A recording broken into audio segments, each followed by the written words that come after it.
Hoje, enquanto os irmãos estão procurando, eu quero externar a Deus a minha gratidão, agradecer ao Fábio pelo convite, sempre uma honra, uma felicidade imensa de estar ministrando a palavra do Senhor.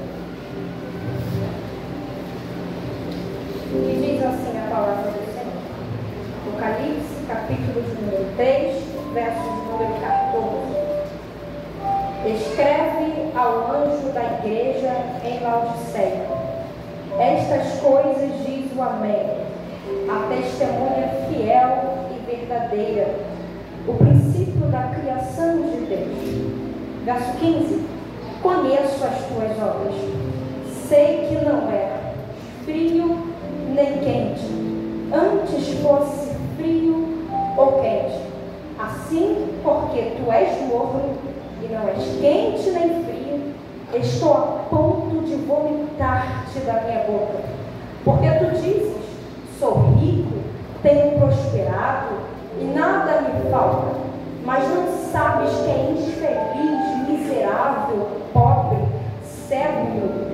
Eu te aconselho que compre de mim ouro refinado no fogo, para que te enriqueças, roupas brancas, para que te cubras e a vergonha da tua nudez não seja mostrada, e colírio para que o aplique sobre teus olhos enxergues. Eu repreendo e castigo a todos quantos amam. Sê, pois, zeloso e arrepende-te. Eis que estou à porta e bato. Se alguém ouvir a minha voz e abrir a porta, entrarei em sua casa e cearei com ele e ele comigo. Ao vencedor, eu lhe concederei que se assente comigo no meu trono, assim como eu venci e me assentei com meu Pai no seu trono. Quem tem ouvidos, ouça o que o Espírito diz às igrejas. Aplauda o Senhor por essa palavra.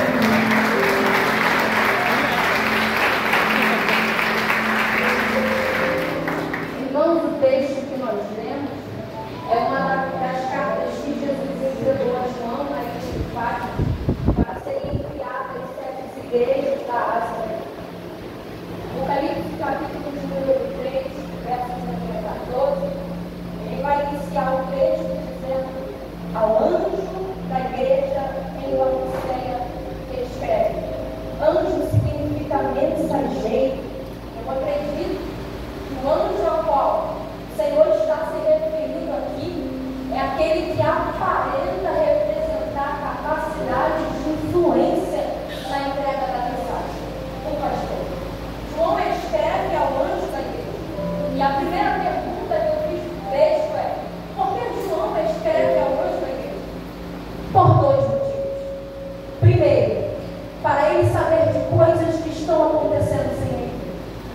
Segundo, para repreender de coisas que ele está vendo, mas não está fazendo nada. Mas por que João ele escreve ao anjo da igreja e não ao membro? Porque se João fala ao membro, o mesmo não tem poder para resolver, ajeitar, solucionar ou corrigir. E Deus, ele não entrega a mensagem a pessoas que não têm poder de resolver.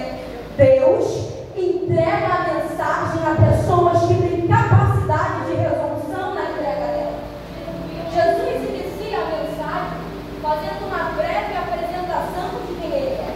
Ele diz: essa é a mensagem do Amém, da testemunha fiel e verdadeira, daquele que por meio de quem Deus criou todas as coisas. Amém é a palavra hebraica que expressa a ideia veracidade, verdade. Isaías 65:16 diz do Deus que diz amém. O que a Septuaginta traduz como Deus verdadeiro. A ideia expressa aqui não é de que Deus é verdadeiro em contraste com os deuses falsos, mas de que Deus é fiel para cumprir tudo o que diz. Testemunha fiel e verdadeira reforça isso, de que Deus não é verdadeiro em contraste com o que é mentira, de que Deus não é verdadeiro em contraste com o que é falso, mas de que Deus é verdadeiro, fiel, para cumprir o que prometeu.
dizia dizendo: eu sei o que vou fazer. Jesus não conhece porque ouviu. Jesus não conhece porque alguém falou. Jesus conhece porque ele viu. Mas viu como? Apocalipse capítulo 2, verso de número 1, vai dizer que Jesus andava no meio dos 7 castiçais de ouro. Esses 7 castiçais representam a igreja. Jesus estava passeando para aquela igreja. Jesus não conhece porque viu. Ele conhece porque ele estava ali e viu. Você participa do grupo. Entra no grupo. Reage como quem diz: ninguém está vendo. Você reage, senta na meia, como quem diz: ninguém está vendo. Você entra no altar, prega, canta, vira tudo, como quem diz: ninguém está vendo. Isso é que eu gosto da Bíblia, porque ela diz, Jesus diz: eu sei o que você faz. Jesus conhece o quê? As suas obras. Hebreus capítulo de número 4, verso de número 13, vai dizer que nada em toda a criação fica oculto aos olhos de Deus. O pastor, a sua mãe, o seu pai, o seu amigo pode não ter visto, mas Deus viu. E ele diz: eu conheço, eu sei o que você faz. Davi planejou morte a Urias, cometeu adultério com Batseba, como quem disse: ninguém está vendo. Só que eu gosto disso, porque Deus vai virar um profeta na mão para dizer: eu sei o que você faz. Jesus viu. A gente vive no meio de pessoas onde a maioria tem mais aos pastores, mais aos homens do que só que eu gosto da Bíblia, ela é maravilhosa. Hebreus capítulo de número 10, verso de número 31, vai dizer que horrenda coisa é cair na mão do Deus. A palavra é: Jesus conhece, Jesus viu. E aí, Rebeca, a mensagem vai chegar, a mensagem vai chegar, a mensagem vai chegar.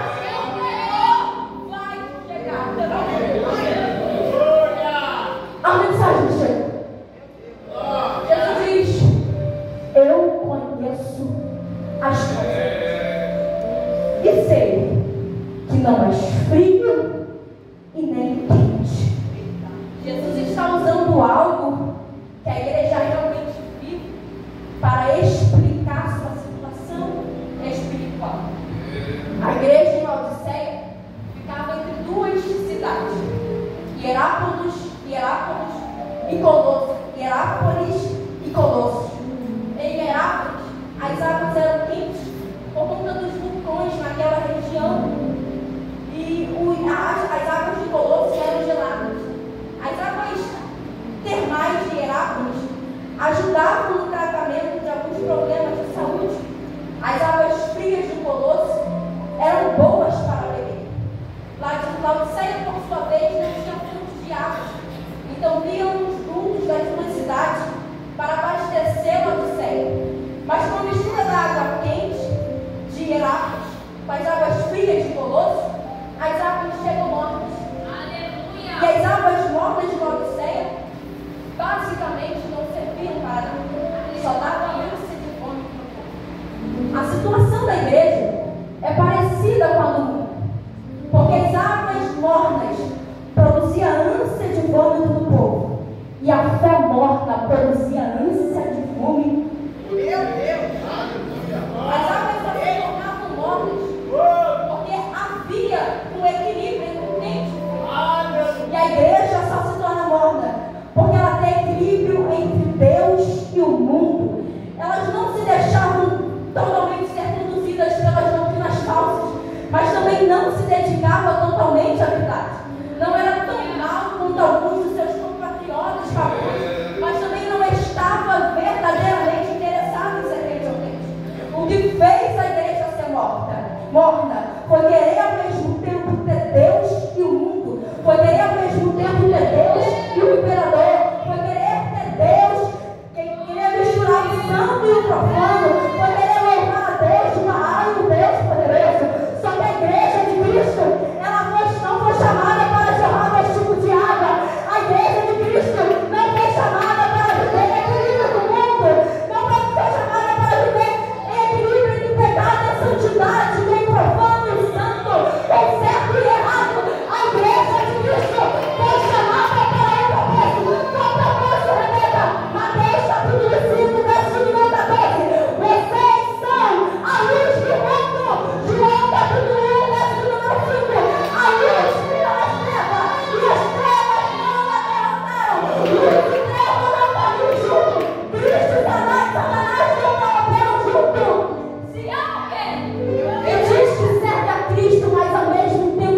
anda pelos caminhos tortos de Satanás. Meu amor, Pai, não viva em equilíbrio com o mundo. Não viva em equilíbrio com o mundo. Se uma fonte não pode jorrar duas águas, decida, não viva em equilíbrio com o mundo.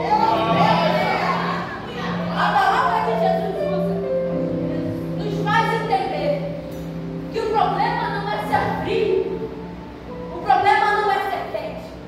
Porque Jesus disse: tomara que foste frio ou quente. Repita comigo: tomara que foste frio ou quente. Quem dera se fosse uma coisa ou outra. O problema aqui está Ensemiado por todos. pensamentos. Jesus conhecem a maré baixa da igreja. Na carta nada se informa sobre tentação, perseguição, negação, apostasia ou abalo dessa igreja. O problema da igreja de Laodiceia não era teológico nem moral. Não havia falsos mestres, nem heresias. Não havia pecado de imoralidade, nem engano. Não há na carta menções de hereges, malfeitores ou perseguidores. O que faltava à igreja era fervor espiritual. A vida espiritual da igreja era morna, indefinível, apática, indiferente, nauseante. A igreja era acomodada. O problema da igreja não era a heresia, era a apatia. Isso se trata de uma indecisão. Isso se trata de um povo inconstante. Isso se trata de um povo que oscila. Isso se trata de um povo que não tem raiz. Só que eu gosto disso porque para esse Jesus diz: estou a ponto de vomitar. Quer ser frio? Seja. Quer ser quente? Seja. Porque Deus, ele não é contra a você que entra no culto como esse e não sente nada. Deus também não é contra a você que sai desse mundo pingando, te dando o que pulou. Só que o que não pode é ser morno. É Deus dizendo: frio ou quente, mas frio é morno. Ele é Deus, porque é pior do que o incrédulo, pior do que o ímpio, pior que alguém que não crê. É alguém que conhece, que sabe, que crê, mas vive em cima do mundo. Ninguém pode ser frio assim hoje. Hernandes Dias Lopes vai dizer: é mais honroso ser um ateu declarado do que ser um membro incrédulo de uma igreja evangélica. Que sejamos a geração que tem os pés firmados na rocha. Memória, você é a geração que tem os pés firmados, firmados, firmados.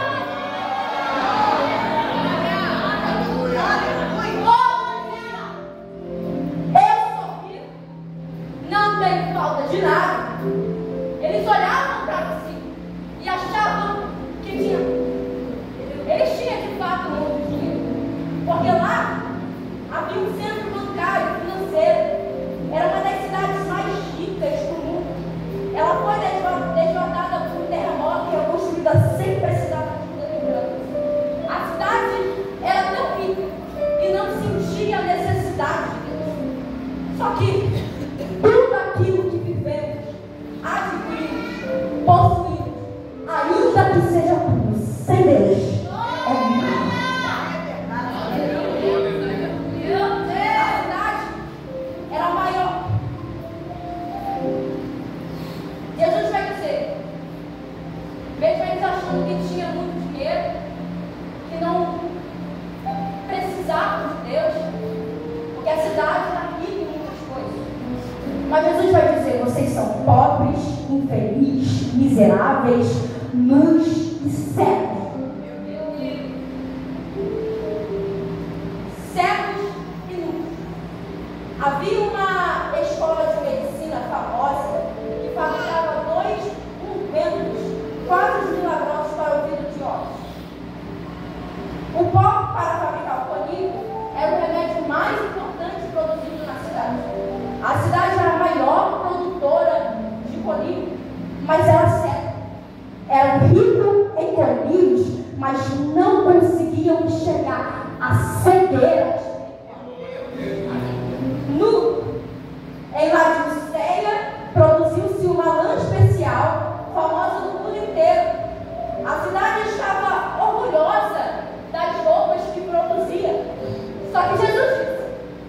Vocês são.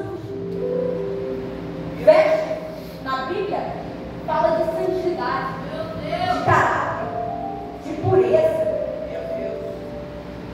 Enquanto quem tem as vestes sujas, o diabo é acusado.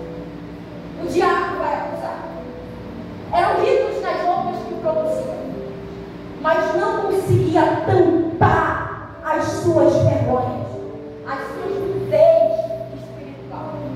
Ricos, mas não o suficiente para curar o que devia ser curado e para tampar o que deveria ser tampado. Eu vou melhorar para você entender. Tem pessoas que são ricas em conselhos, mas a vida é miserável. Oh, meu Deus. Tem pessoas que é maravilhosa ajudando as outras, mas a vida é miserável. Tem pessoas que curam os outros, mas não conseguem ser curada. Vive uma vida de miserabilidade. Só que eu gosto de Jesus. Porque ele aparece dizendo: compre de mim, ou impuro para que sejam de fato ricos. Compre de mim, roupas brancas para cobrir sua nudez vergonhosa. Compre de mim, caminho para os olhos. Percebeu? Ao mesmo tempo que Cristo aparece repreendendo, ao mesmo tempo que Cristo aparece exortando, Jesus aparece com a solução. Cristo é a solução do problema. Vocês são luz, mas eu tenho roupa. Vocês são cegos, mas eu tenho caminhos para voltar a ver. Oh, Jesus, Cristo é a solução do problema. Se a cegueira espiritual, Cristo tem colhido para os seus olhos. Se é nudez vergonhosa, Deus tem veste. Se é pobreza, miserabilidade, Deus tem riqueza.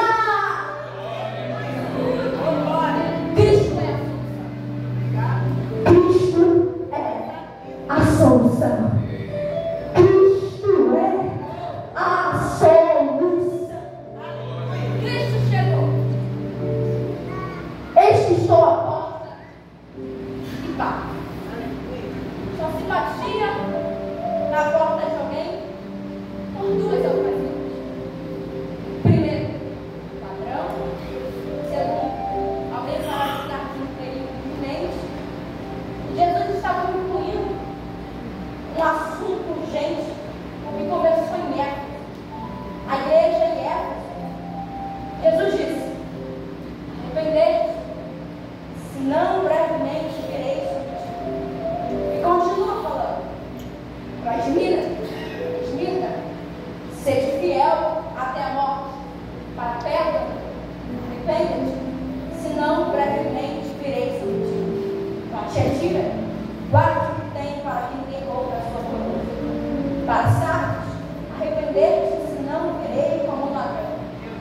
Filadélfia, este vem o seu demônio. E Laodiceia, este estou à porta e bato. O tempo acabou. Ele está às portas.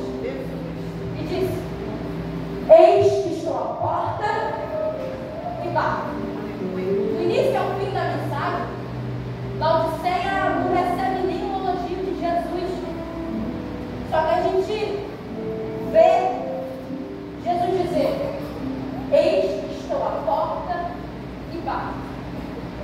Isso me faz chegar a uma conclusão de que se Cristo está batendo, é porque ele não desistiu. Laodiceia era maravilhosa. Laodiceia era cega espiritual. Laodiceia não tinha vestes para vestir, para cobrir a sua vergonha, a sua nudez. Só que Jesus disse: eis que estou à porta. Laodiceia é um povo pecaminoso que do início ao fim da mensagem não recebeu elogio nenhum do Senhor. Só que o amor de Deus, ele é tão incrível. João 3,16 vai dizer: porque Deus amou o mundo de tal maneira que deu seu Filho unigênito, para que todo aquele que nele crê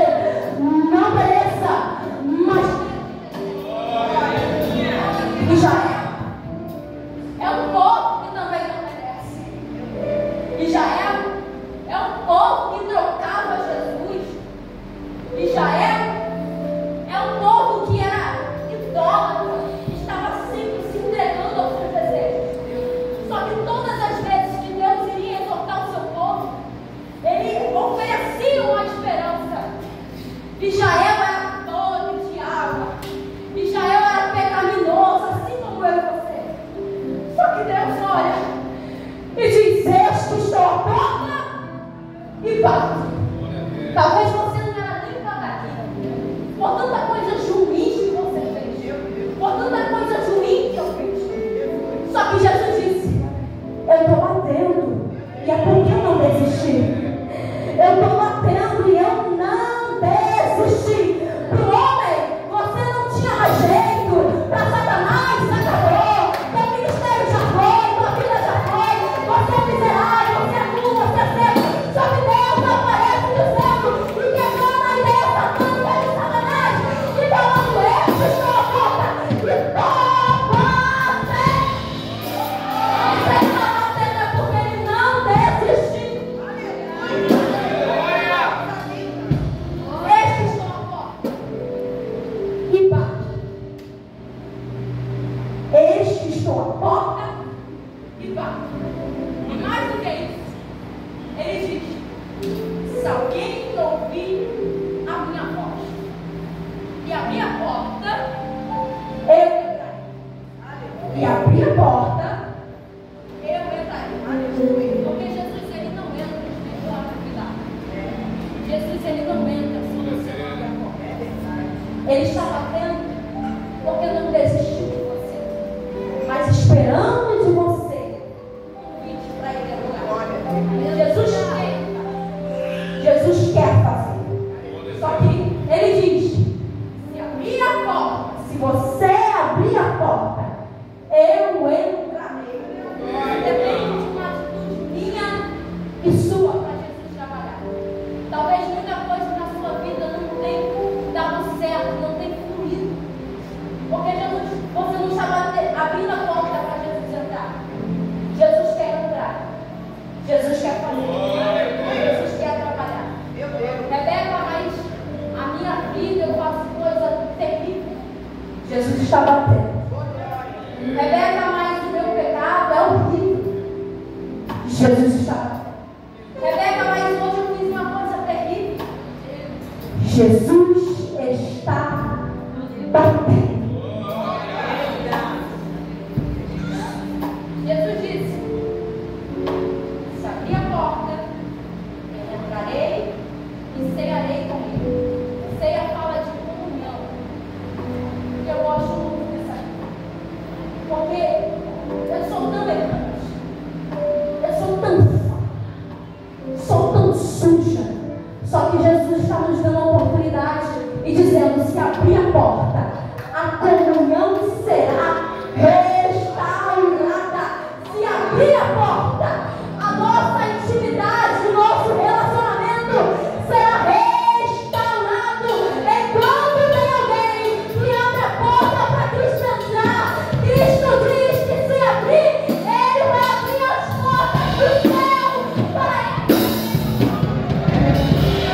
Abre a porta para Cristo entrar. Abre as portas para Cristo trabalhar. Você não merece, você é sujo, pecaminosa como eu. Só que Jesus está gritando. Jesus não está gritando dizer: abre as portas. Abre. Rebeca, mas me acha pecaminosa demais.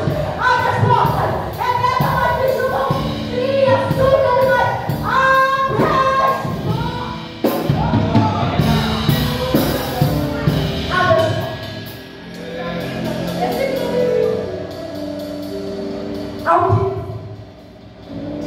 Eu darei o direito de se sentar ao meu lado, no meu trono, assim como eu venci.